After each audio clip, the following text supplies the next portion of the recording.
We're at one of those moments that OPEC sees itself in every so often, where the organization divides in half, and one half argues for cutting back on production because they're afraid that prices are too low, and the other side, which is usually the Saudis, say, let's keep production going because we think oil prices are fine.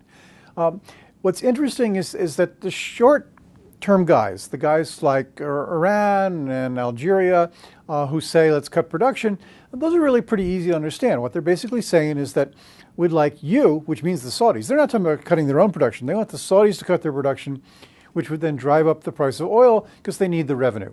And they don't like where oil prices have been headed, which is down around 100, maybe even a little lower. The Saudi position is a little more difficult to understand because it's a little long-term, and it's based on a couple of reads of the oil industry and the oil market right now.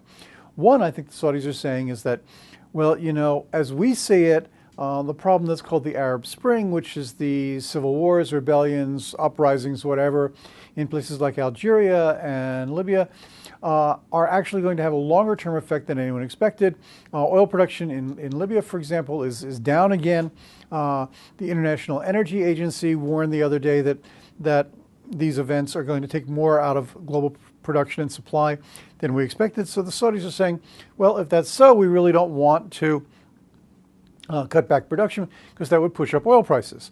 Now, of course, the long-term view also is that you don't want to push up oil prices because you don't want to speed the conversion of the markets from oil to anything else. You don't want to push oil up at a time when oil is already selling at a big energy premium to natural gas.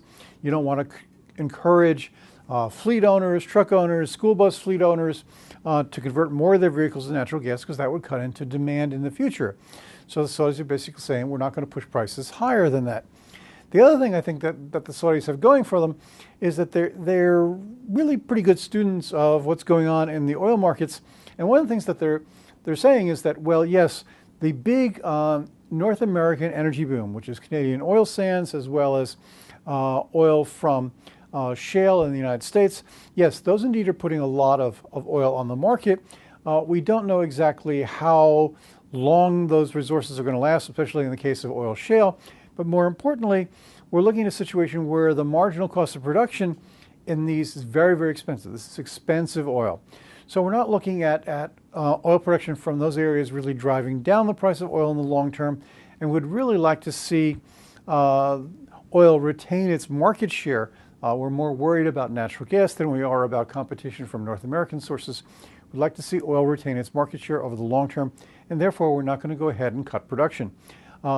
Last year, the Saudis maintained production really until the third and the fourth quarter. Speculation that they might do that same thing again this year. So if you're looking for a cut in oil production, and therefore higher oil prices, you're looking for more like September, October, November, December than right now. So that would be the way you might look around for oil stocks that you want to own during the summer when oil prices look low, with the idea that maybe during the end of the year they'll look higher. This is Jim Jubak for Jubak Asset Management.